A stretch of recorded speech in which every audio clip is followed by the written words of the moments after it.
Chapter 7 The Mad Master of Beckery.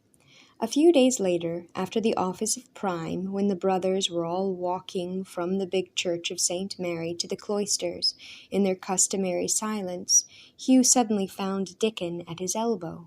The boy was evidently much excited and bursting to talk, but the arm of the novice master, who was close behind them, would have descended upon him with unpleasant force if he had broken the rule of quiet.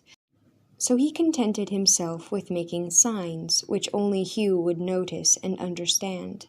They had agreed upon certain meanings and motions early in their friendship, for the daily occupations of each kept them far apart, Dickon being now consigned regularly to Brother Simon in the almonry, and Hugh always at the heels of Brother John in the north cloister, or at work in the kitchen.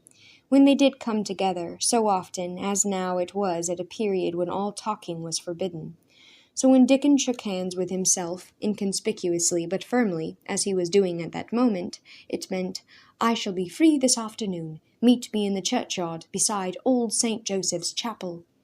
But Hugh, with a downward thrust of his palm, indicated the discouraging answer, "No, I can't possibly get off at all today." Dickon choked in a vain effort to swallow his words, and finally breathed between clenched teeth, "You've just got to. I must tell you about something." He felt the eyes of the novice master burning a hole in his back, so moved away from Hugh entirely, but not before he had seen him shrug his shoulders and nod at the same time, signifying that he did not know how, but he would try to manage it. Luck was with him. That afternoon Brother John, who had intended to set Hugh a task of copying Abbey accounts on a set of freshly scraped parchments, found some errors in them and bade the boy leave him alone till he could get the matter straightened out. Hugh ran gleefully off to the old churchyard, and if he had been minded to think of the matter, he would have been pleased and rather astonished at the growing ease with which he could run.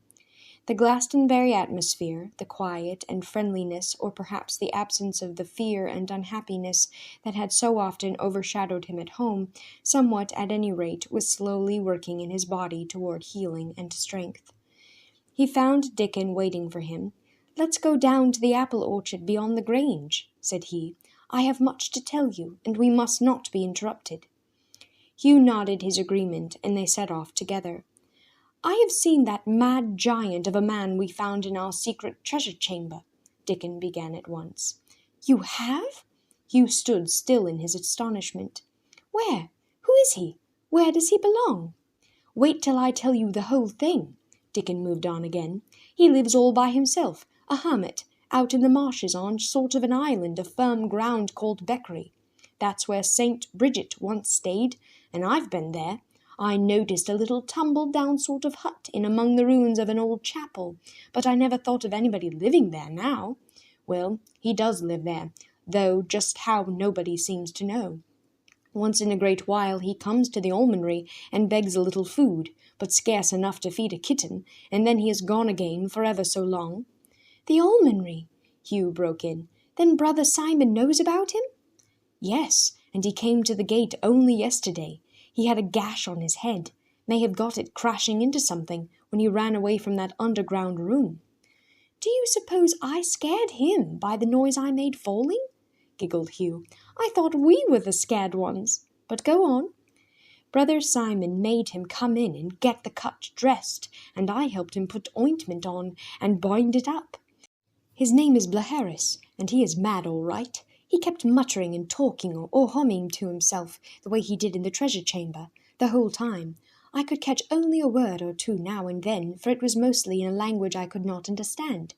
Welsh, Brother Simon said it was. But Hugh, this is the exciting part. He wants to find something, wants it desperately. While Brother Simon was caring for his cut, he suddenly stood up, and he was so tall, you know, and the almoner is a little man, and he seized the brother by his two shoulders, and fairly lifted him off the ground. "Where is it?" he cried, and his voice sounded as if he would sob in a minute. "Where is it? You must know, if anyone does. And it is here, it must be here, buried, forgotten, hidden away under the ruins, under the earth, somewhere. They hid it because of the great wickedness of men. He said they did. He who wrote the book. Here in this sacred spot. I must see it. hold it in these 2 hands before I die. Oh, goodness, let me behold it! Let me behold it!" Dickon, who had a natural gift for mimicry, told his story with a dramatic intensity that made Hugh feel as if he were actually present at the scene in the almonry.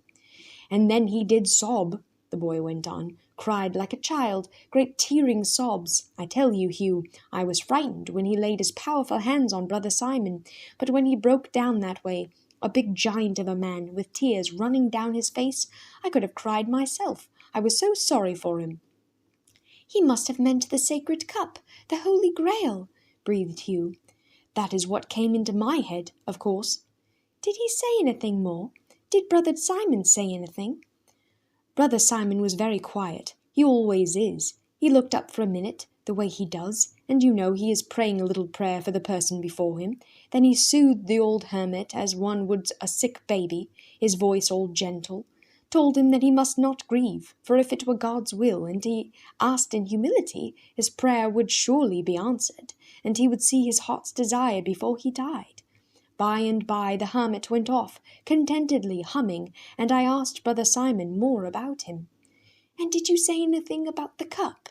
"Not directly, but I asked if he knew what the old fellow had been talking about, what he had lost that he wanted so badly."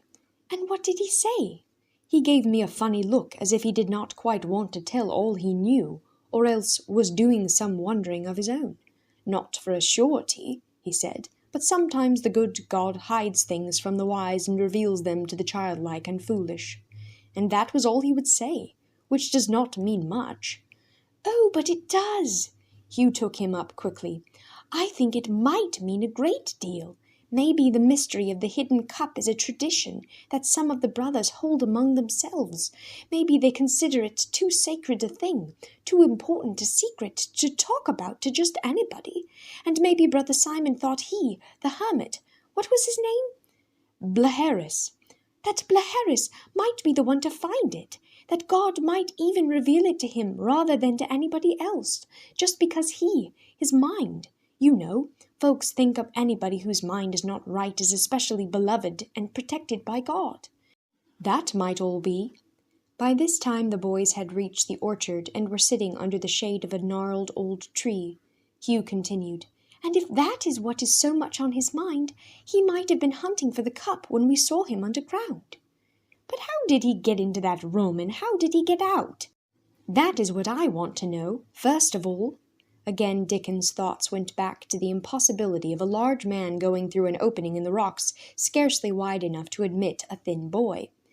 "This whole thing needs thinking out," declared Hugh, and they sat silent for a while, chewing blades of grass. "There just must be some other way into your treasure chamber," he continued at length. "It is not only the large man we have to account for, but those chests and the big cupboard against the wall opposite the entrance. And what does it all mean, anyway?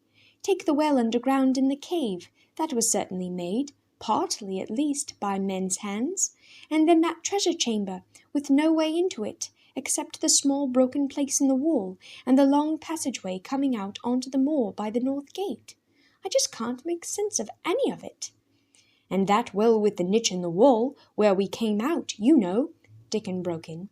"Do you know what that is, and where?" Hugh shook his head. "That is called Blood Spring, and it lies between the monastery grounds and Chalice Hill, south of the Abbey. That means, when we went underground near the north gate and came out, after all the climbing through the riverbeds and caves and drains into the Blood Spring, we went from north to south of the conventual buildings, and probably right under some of them." "Chalice Hill?" Hugh caught him up. "Is that the name of it? Why, Dickon, whoever named that hill might have been thinking of the sacred cup, the holy chalice." They looked at each other silently, as the thought struck home. Then Hugh continued, "It begins to fit into place a little. Look here now, suppose long ago the monks of Glaston were threatened by the Danes or heathen or something, and we know they were, and suppose they dug down into the earth, found where the spring water went down into a natural cave, the very cave we were in. But why should they dam up the water and make a real well underground?" interrupted Dickon. So they could have a water supply and live under there if they had to, while the enemy laid siege. That might be. Well, go on. They would take all their sacredest treasures down with them, the small ones they could carry, while the Danes hammered at the gates. Then, when they found how useful such a place could be, maybe the brothers later dug through the north gate, so they could escape themselves and take stuff with them to a port on the sea. Dickon nodded, but with a critical frown on his face. But that means there must have been a man-sized way down to the cave of the well, and a man-sized way out near the north gate, and there just isn't. And that brings us right back to the original question. How did those monks in the old days get in and out? How did Blaheris get in and get out? Do you realize that he vanished like smoke that day we found him there? Look, said Hugh, let's draw a picture of what we have found so far. He chose a spot of bare earth under the shade of one of the big apple trees, and taking the stick began to outline a plan in it. Here is the cleft near the north gate, here's the blood spring, and here's the treasure chamber under the ground somewhere in between, with one entrance from the passageway. The other 3 sides have unbroken walls except for that hole which let us into a cave which is part of a riverbed. Here is the stream. I'll draw it zigzag. That comes from the cave of the well, much too cramped and narrow for the passage of a lot of monks with treasure to hide. Now, over here I'll draw the cave of the well with another stream bed behind it, a little to the right, leading back and up to that queer niche in the wall of the blood spring. And where, by the saints, Dickon interrupted, could there have been any way in or out of that whole underground business big enough for any man, let alone Blaheris? Yet he did get down there and out again. If we did not know he had done that, I'd simply say that there must have been some way down under from the monastic grounds, and it got blocked up and forgotten long ago. But there is Blaheris. Hugh sat back against the tree, thinking deeply. There just must be a hidden passage, and we've got to find it, declared Dickon positively, after a pause. Come on, let's try again. Hugh hesitated. Yes, but that hidden passage is only part of the whole thing. We want to solve the mystery of the way into the underground room, of course, but most of all we want to find some clue to the hidden hallow, the holy cup. Maybe finding the lost way into the treasure vault will help us in that much greater search, and again maybe it won't. There's the name, Chalice Hill, that should tell us something, and the blood spring, with that strange deep niche in the wall. Do you suppose that might once have been the hiding place of the Holy Grail, and that it was taken away somehow by someone long ago, and now only the names and the tradition are left?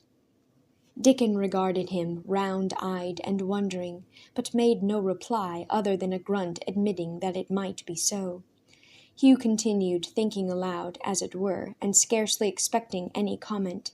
And there's the book, Dickon. We mustn't forget that broken volume about the Saint Grail in the painted ombre. If we could only recover all the lost pages of that book, we might be able to read the whole story from the beginning to end, and how the Grail came to our Glaston, why it disappeared the first time, and what happened when it was seen again, and where and how one might search for it now. It seems to me those missing pages are even more important than the passages underground. Dickon did not look convinced. That's such a slow way, said he impatiently. Reading and poring over stuffy parchments. What I want to know is how Blaheris... Blaheris! Hugh had a sudden idea. Why not go directly to Blaheris and see what we can find out from him? If there is a different way into the treasure vault, he is the one who knows it. And what is more, he may know a lot more about the Holy Cup itself, if he wants so much to find it. Come on, let's go to Beckery this minute. But Blaheris is mad, demurred Dickon. He might fly at us and kill us. He could snap us in two with one twist of those big hands of his. Hugh was considering directions. Where is Beckery from here? Said he. We have 2 quick working brains to get away if he begins to act dangerous. I tell you, Dickon, this is an important quest we are on, not just a play adventure. Think what it would mean to our Glaston and the brothers if we could restore to them the sacredest treasure in the whole world.